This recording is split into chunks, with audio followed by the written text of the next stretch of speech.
Cinema is larger than life. তবে কিছু movie বা সিনেমা পর্দা দেখার পর আই ফিল লাইক যে এই টাইপের কনসেপ্ট, এই টাইপের স্টোরি, এই টাইপের জার্নি এই সিনেমার পর্দা থেকে আই উইশ এটা আমার আশেপাশে কোথাও হইতো, আমার আশেপাশের সারাউন্ডিং এই টাইপের কাহিনী, এই টাইপের স্টোরি হইতো। And I wish I could B A part of this kind of journey, this kind of story. And একটা মুভি দেখার পর যখন এইরকম একটা অনুভূতি হয়, দ্য মুভি স্টেইস উইথ ইউ, 1 2 2 দিন 3 দিন পরে আপনারা ভাবায় মুভিটা, you feel so good about that movie, you can rewatch it again and again and again. That's a good movie actually, and that is a recommendable movie. তো যে মুভিটার কথা বলতেছি এটা একটা 2025-এর জাপানি মুভি, মুভিটার নাম এখনই বলতেছি না। তো মুভিটার স্টোরি এইভাবে শুরু হয়, একটা অ্যাক্টর যে একটা সার্টেন টাইমে 5টায় কাজ করছে, কিন্তু রিসেন্টলি সে কোনো কাজই পাচ্ছে না। তার আপাতত ফুল টাইম জব হইল গিয়ে বিভিন্ন জায়গায় অডিশন দেয় বিভিন্ন ক্যারেক্টারের জন্য, যেটা আসলে খুব একটা ভালো চাইতেছে না, কোথাও সে মোটামুটি বলা যায় একদমই কাজ পাচ্ছে না। তখন ইন্টারেস্টিংলি সাডেনলি তার কাছে একটা অফার আসে অভিনয়ের, কিন্তু টুইস্টটা হইলো তারা এইবার অভিনয় করতে হবে কোনো ক্যামেরার সামনে না, কোনো সিনেমার পর্দায় বা নাটকের চরিত্রে না, তার অ্যাক্টিং করা লাগবে রিয়েল লাইফে, রিয়েল সিচুয়েশনে, রিয়েল মানুষজনের সাথে, রিয়েল চরিত্রে। ওইখানে কোনো রকম ডিরেক্টর নাই অ্যাকশন বা কাট বলার জন্য, শুধুমাত্র রিয়েল সিচুয়েশন, রিয়েল মানুষ, রিয়েল চরিত্র। সে কারোর জন্য অভিনয় করছে ফিয়ান্সের চরিত্রে, কারোর জন্য অভিনয় করছে বাবার চরিত্রে, কারোর জন্য অভিনয় করছে বন্ধুর চরিত্রে, কিন্তু সবগুলোই রিয়েল লাইফে, রিয়েল মানুষজন, রিয়েল সিচুয়েশন। আর প্রত্যেকটা ক্যারেক্টারই হেল্পফুল, সে সবাই হেল্প করার ট্রাই করছে, তার ক্যারেক্টার বা সিচুয়েশন ওয়াইজ তার কাজই ছিল হেল্প করা বিভিন্ন ক্যারেক্টারের থ্রুতে, and the character was made for that. So সে খুব এনজয় করতেছিল কাজটা, বিভিন্ন লাইফে মানুষজনের লাইফে একদম পার্সোনালি কানেক্টেড হয়ে তাদের লাইফ কাছ থেকে দেখা, হেল্প করতে পারা, he was really enjoying that.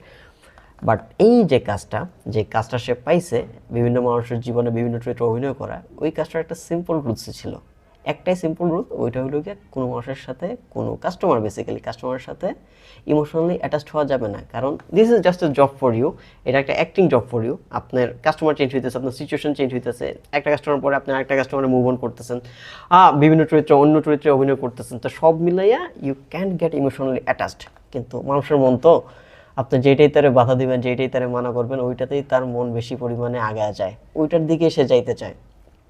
ওই যে বলেন না পিপিলিকার পাখা গজায় মরিবার তরে, ওই টাইপের কাহিনী। সে ইমোশনালি অ্যাটাচড হয়ে পড়লো দুই একটা ক্যারেক্টারের সাথে, কারণ সে যতই ভালো অভিনেতা হোক, যতই ভালো অভিনয় করুক, কিন্তু সিচুয়েশনগুলো তো রিয়েল, ওইগুলোর থেকে আস্তে আস্তে সে যখন ইমোশনালি অ্যাটাচড হয়ে গেল, কানেক্টেড হয়ে গেল, তখনই আসলে পুরা মুভির এসেন্সটা আপনি আস্তে আস্তে পাওয়া শুরু করবেন। You will get to know কেন মানুষ আসলে তারা হায়ার করতেছে, একজন অ্যাক্টরে হায়ার করতেছে তাদের রিয়েল লাইফে বিভিন্ন ক্যারেক্টার প্লে করার জন্য। You will get to know that. তো ওইটাই বেসিক্যালি পুরা মুভির স্টোরি, পুরা মুভির এসেন্স। এর থেকে বেশি কিছু বলতে স্পয়লার হয়ে যাবে, এই জন্য আমি কিছুই বলতেছি না। And I won't add any kind of clip or even snap of this movie in this total video, full video. তো মুভিটার নাম দ্য রেন্টাল ফ্যামিলি। মুভিটা মেন ক্যারেক্টার অভিনয় করছে ব্র্যান্ডন ফ্রেজার। ব্র্যান্ডন ফ্রেজারে আমরা আমাদের জেনজিরা আমরা চিনি, দ্য মামি মুভিতে যে মেন ক্যারেক্টার, যে নায়কের ক্যারেক্টারটা ছিল, ওইটা ব্র্যান্ডন ফ্রেজার প্লে করছে। সো সামহাও আমার কাছে মনে হয়েছে এই মুভিটার যে কাহিনী সামহাও ব্র্যান্ডন ফ্রেজারের লাইফের সাথে কানেক্টেড। বাট এটা আরেকদিনের ডিসকাশনের জন্য, দ্যাটস এ বড় ডিসকাশন, ওইটার জন্য আপাতত না। বাট এই মুভিতে ব্র্যান্ডন ফ্রেজার তার কেরিয়ারের ওয়ান অফ দ্য এপিক পারফরমেন্সের একটা দিছে।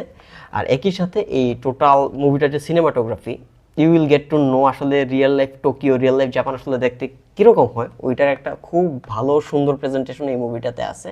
আর দু একটা স্ন্যাপও আছে ওই জাপানের রুরাল এরিয়ার, মানে গ্রাম এরিয়ার। অ্যান্ড ইট ওয়াজ টোটাল যে সিনেমাটোগ্রাফিটা, it was really enjoyable, a treat to eyes basically. So মুভিটার নাম হলো গিয়ে রেন্টাল ফ্যামিলি।